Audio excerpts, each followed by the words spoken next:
Hello दोस्तों, आपका अपने YouTube channel study for success 4.0 में स्वागत है। मैं विकास आपका अपने YouTube चैनल पर स्वागत करता हूं।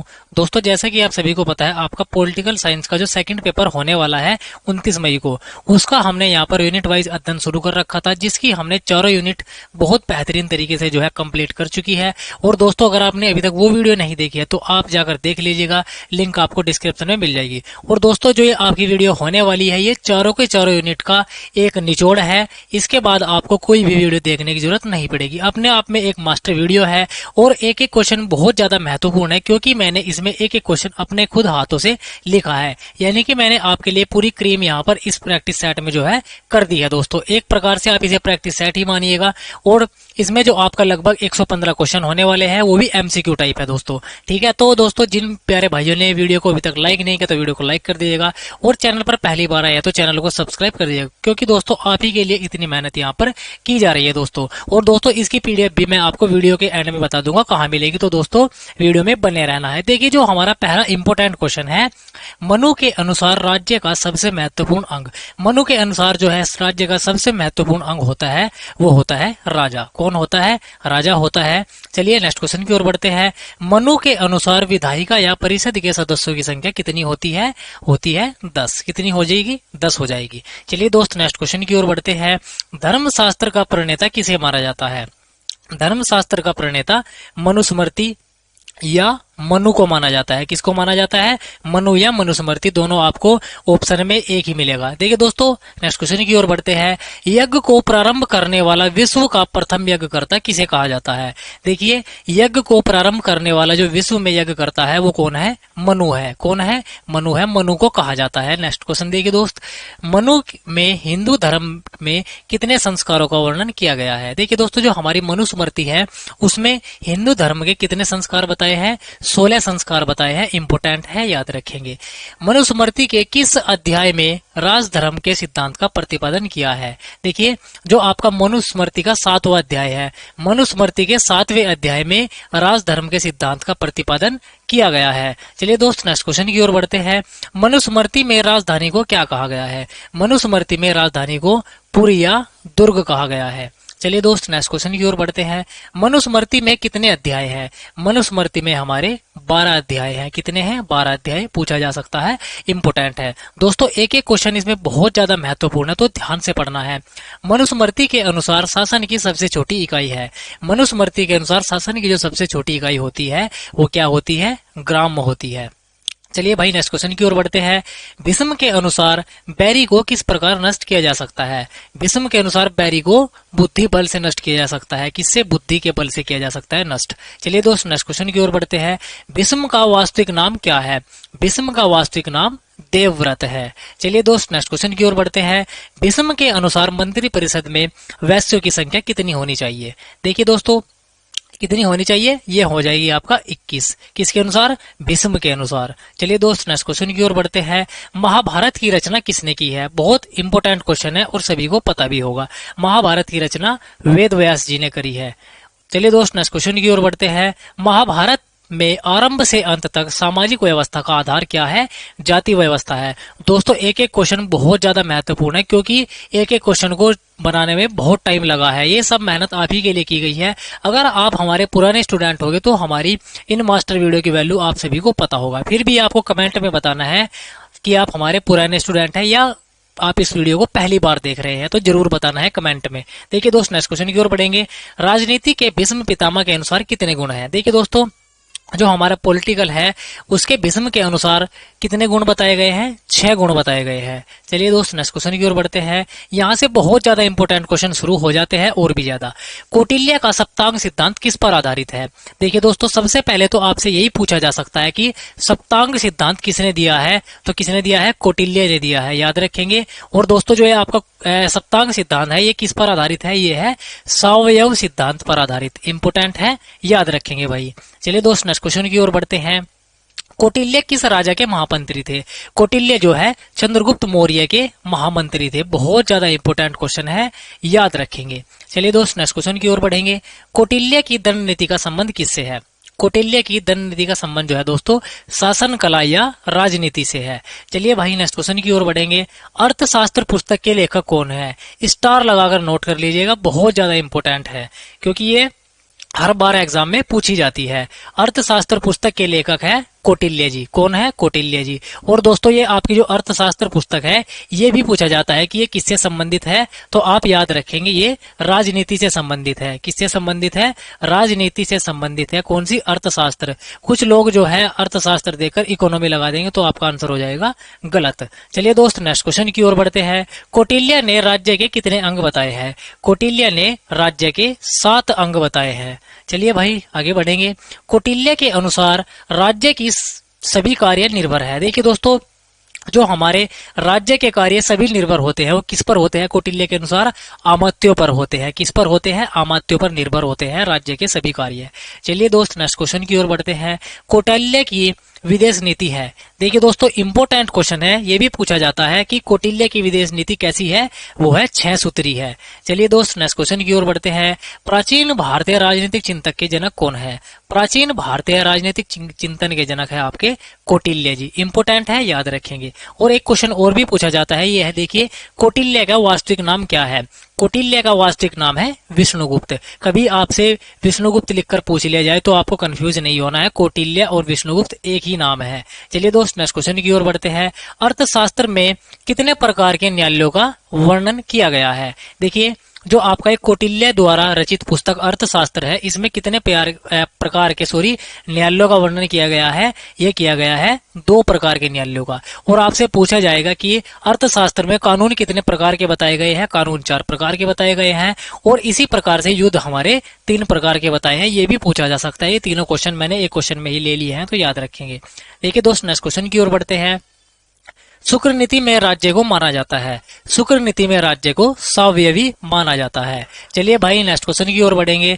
शुक्र नीति ने राजा के आचरण को माना है। देखिए दोस्तों शुक्र नीति के अनुसार राजा के आचरण कितने प्रकार के होते हैं?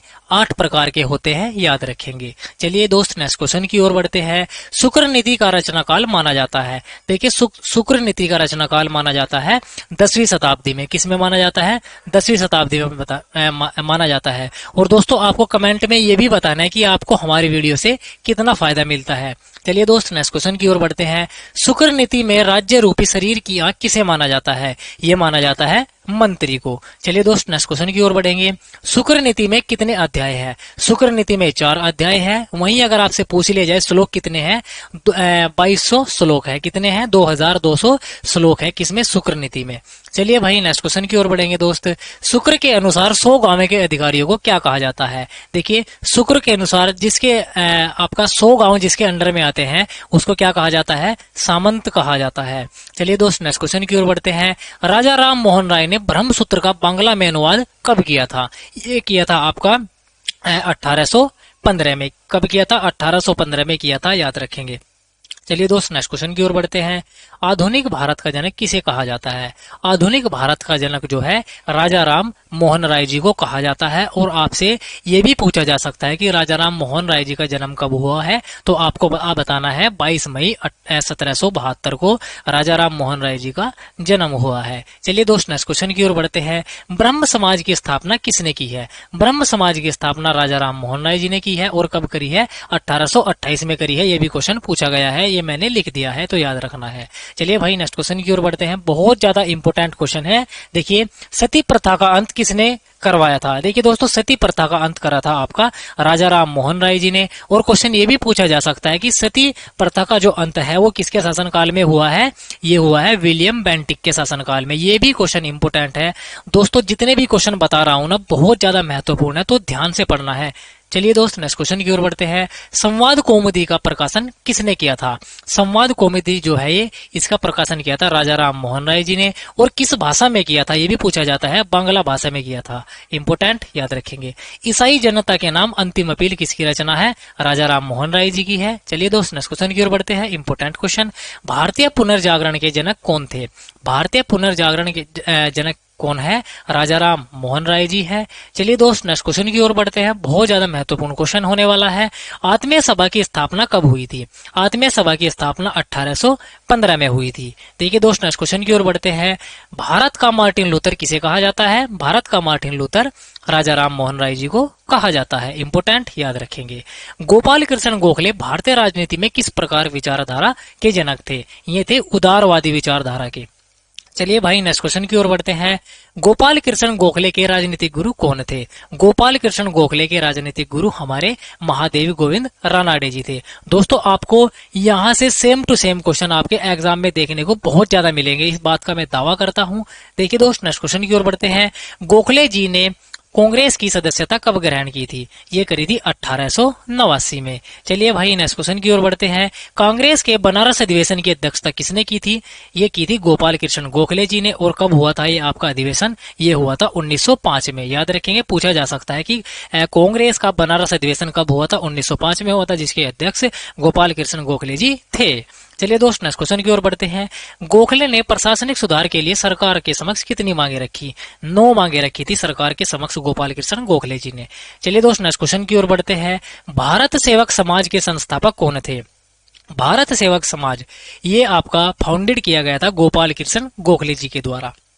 चलिए भाई नेक्स्ट क्वेश्चन की ओर बढ़ते हैं, सर्वेंट ऑफ इंडिया सोसाइटी की स्थापना किसने करी थी? गोपाल कृष्ण गोखले जी ने करी थी। सर्वेंट ऑफ इंडिया सोसाइटी, याद रखेंगे, इंपोर्टेंट है। आगे देखिए, रिफ्लेक्शन ऑन फ्रेंच रिवॉल्यूशन पुस्तक के लेखक कौन है? बहुत ज्यादा इंपोर्टेंट क्वेश्चन है, एडमंड बर्क जी के द्वारा लिखी गई पुस्तक है। आगे देखिए, rise of the Marathi power के रचयिता कौन है? ये महादेव गोविंद रानाडे जी है। MG रानाडे जी भी लिखा जा सकता है। आगे देखिए नेक्स्ट क्वेश्चन की ओर बढ़ते हैं, स्वतंत्रता का अभिप्राय कानून बनाना, यह कथन किसका है?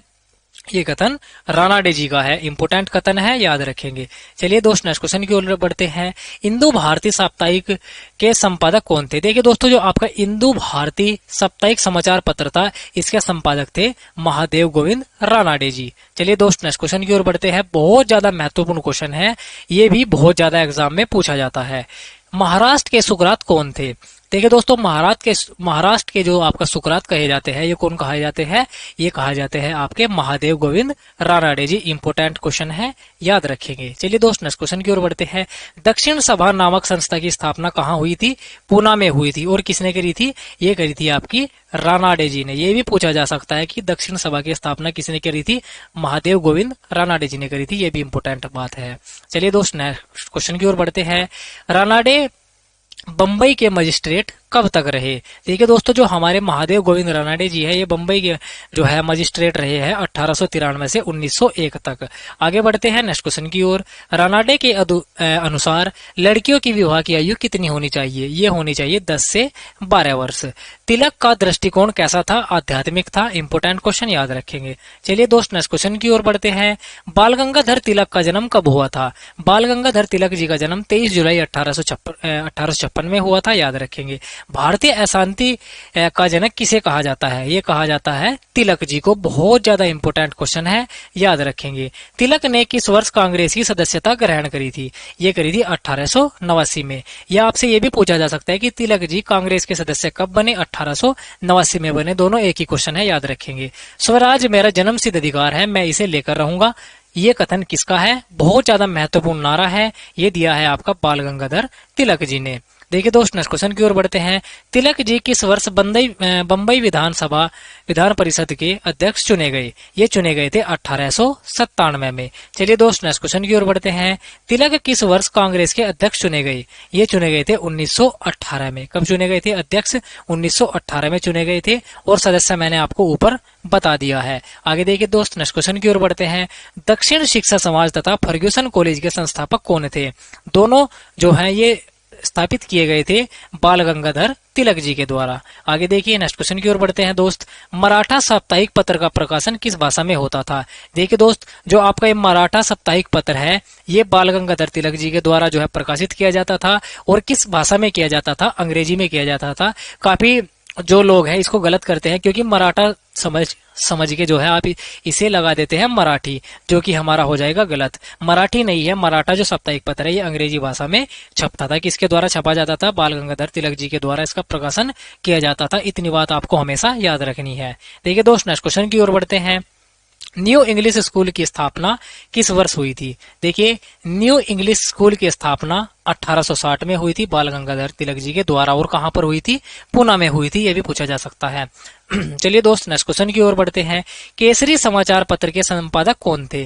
देखिए दोस्त, केसरी समाचार पत्र जो है ये इसके जो आपके संपादक थे वो थे बाल गंगाधर तिलक जी। आगे देखिए दोस्त, नेक्स्ट क्वेश्चन की ओर बढ़ते हैं। गीत रहस्य के रचयिता कौन है? तिलक जी हैं। इंपोर्टेंट, याद रखेंगे। केसरी तथा मराठा पत्र किस वर्ष प्रकाशित हुआ था? ये दोस्तों जो है आपका 1889 में प्रकाशित हुआ था, याद रखेंगे, इंपोर्टेंट है। आगे देखिए, 1905 में कांग्रेस का अधिवेशन कहाँ हुआ था? 1905 में कांग्रेस का अधिवेशन बनारस में हुआ था। होम रूल लीग की स्थापना किस वर्ष हुई थी? होम रूल लीग की स्थापना दोस्तों, इंपोर्टेंट क्वेश्चन, 1916 में हुई थी। और किसने करी थी? बाल गंगाधर तिलक जी ने करी थी। इंपोर्टेंट क्वेश्चन है, याद रखेंगे। देखिए दोस्त, नेक्स्ट क्वेश्चन की ओर बढ़ते हैं। तिलक को भारतीय अशांति का जनक किसने कहा है? देखिए दोस्तों, तिलक को भारतीय अशांति का जनक कहा जाता है। ये क्वेश्चन ऊपर आया है। और किसने कहा था? ये कहा था वैलेंटाइन सिरोल ने। इंपोर्टेंट क्वेश्चन, याद रखेंगे, बहुत ज्यादा पूछा जाता है। लोकमान्य की उपाधि से किसे सम्मानित किया जाता था? देखिए दोस्तों, जो आपके लोकमान्य उपाधि है ये किसकी है? आपकी बाल गंगाधर तिलक जी की है। और दोस्तों, लोकनायक आपसे पूछा जाएगा, ये क्वेश्चन वैसे आगे आ जाएगा। लोकनायक किसे कहा जाता है दोस्तों, वो आपको जो है वीडियो में आगे मिलने वाला है। चलिए दोस्त, नेक्स्ट क्वेश्चन की ओर बढ़ते हैं।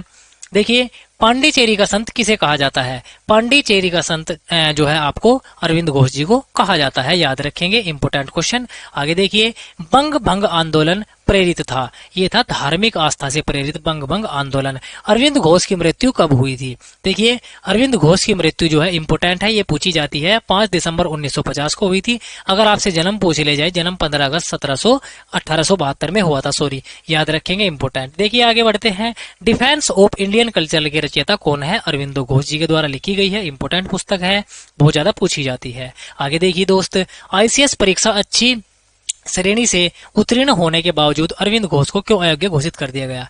क्योंकि इन पे क्या हुआ था? घुड़सवारी में ये फेल हो गए थे। आगे देखिए दोस्त, नेक्स्ट क्वेश्चन की ओर बढ़ते हैं। बहुत ज्यादा महत्वपूर्ण क्वेश्चन है। लाइफ डिवाइन पुस्तक के रचनाकार कौन है? देखिए दोस्त, जो आपकी लाइफ डिवाइन है ये लिखी गई है अरविंदो घोष जी के द्वारा। वंदे मातरम पत्र का प्रकाशन कौन करता था? विपिन चंद्र पाल जी के द्वारा वंदे मातरम पत्र का प्रकाशन किया जाता था। आगे देखिए दोस्त, नेक्स्ट क्वेश्चन की ओर बढ़ते हैं।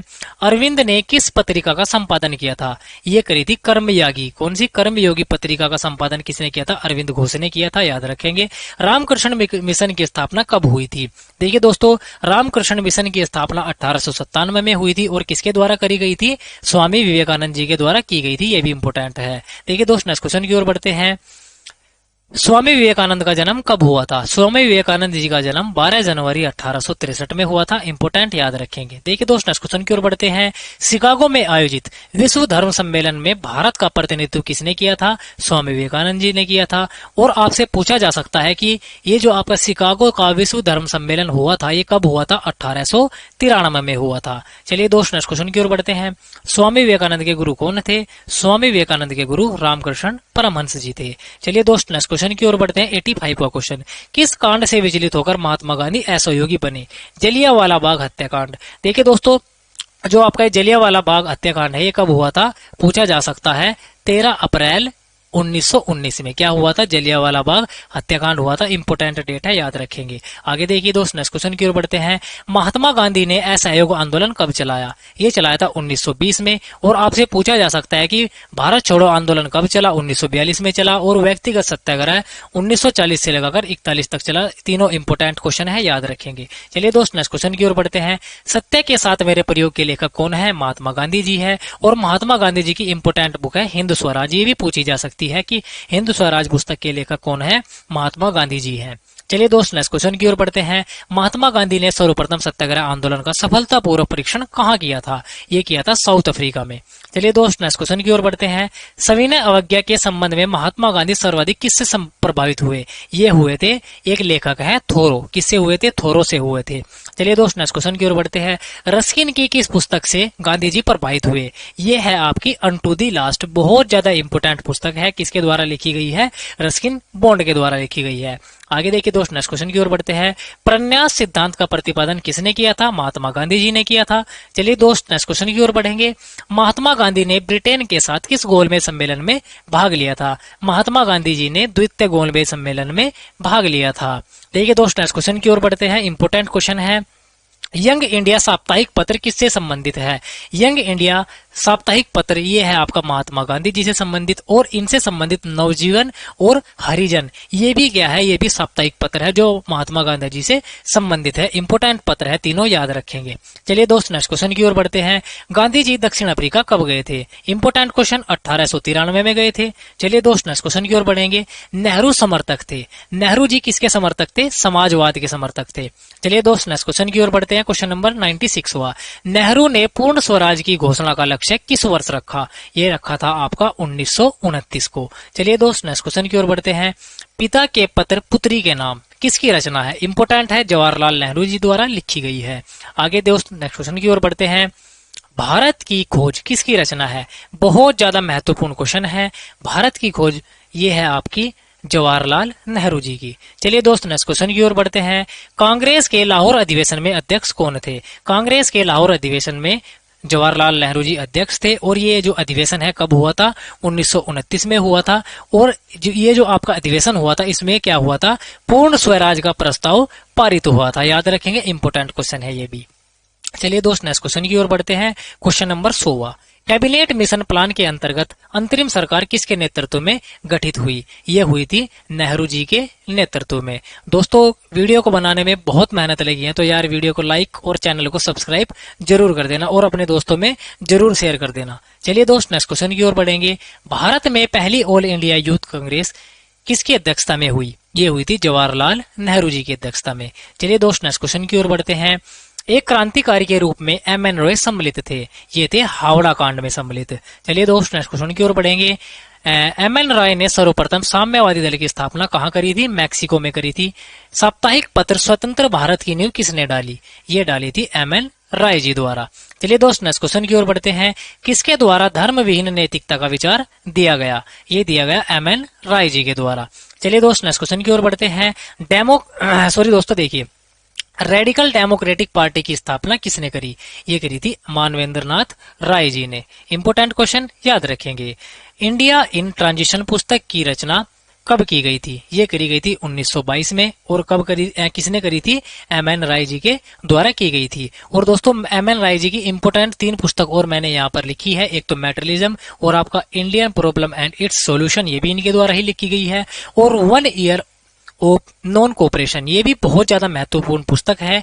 तीनों पुस्तक एम.एन. रॉय जी द्वारा लिखी गई है, पूछी जा सकती है तो याद रखेंगे, इंपोर्टेंट है। जयप्रकाश नारायण ने कांग्रेस समाजवादी पार्टी की स्थापना कब करी थी? 1934 में करी थी। इंपोर्टेंट क्वेश्चन याद रखेंगे। संपूर्ण क्रांति का आरंभ कहां से हुआ? संपूर्ण क्रांति का आरंभ बिहार से हुआ। देखिए दोस्त नेक्स्ट क्वेश्चन की ओर बढ़ते हैं। जेपी नारायण ने कांग्रेस सोशलिस्ट पार्टी का गठन कब किया? 1934 में किया था। लोकनायक किसे कहा जाता है? ये क्वेश्चन मैंने आपको ऊपर छोड़ा था। देखिए दोस्तों, लोकमान्य तिलक जी की उपाधि है, और लोकनायक कहा जाता है जयप्रकाश नारायण जी को या जेपी नारायण जी को कहा जाता है। देखिए दोस्त, आज की हमारी मास्टर वीडियो का अंतिम क्वेश्चन भी बहुत ज्यादा महत्वपूर्ण है। जेपी नारायण की जो आपकी पुस्तकें हैं वो आपसे पूछी जा सकती है। एक आपका इनकी पुस्तक है समाज क्यों, और एक प्रिजन डायरी, और एक टुवर्ड्स स्ट्रगल। ये तीनों पुस्तक किसके द्वारा लिखी गई है? जेपी नारायण जी के द्वारा लिखी गई है। तीनों बहुत ज्यादा महत्वपूर्ण पुस्तक हैं, तो आपको तीनों याद रखनी है दोस्त। चलिए दोस्त, मिलते हैं अब किसी और वीडियो में। तब तक के लिए आपको अपना ध्यान रखना है और वीडियो को जो है ध्यान से पढ़ना है, क्योंकि बहुत ज्यादा महत्वपूर्ण वीडियो है। और दोस्तों, अगर आपको इसकी पीडीएफ चाहिए, पीडीएफ के लिए मैंने आपका टेलीग्राम की लिंक नीचे दे दी है, तो आपको जाकर वहां पर टेलीग्राम चैनल ज्वाइन कर लेना है और आपको पीडीएफ वहां पर इसकी मिल जाएगी दोस्तों। और दोस्तों, अगर आपने पहली वीडियो नहीं देखी है चारों यूनिट की, तो आप वो भी जाकर देख लीजिएगा, तो आपको लिंक उसकी भी डिस्क्रिप्शन में डलवा दूंगा। तो दोस्तों, मिलते हैं अब किसी नई और वीडियो में। तब तक के लिए बाय बाय।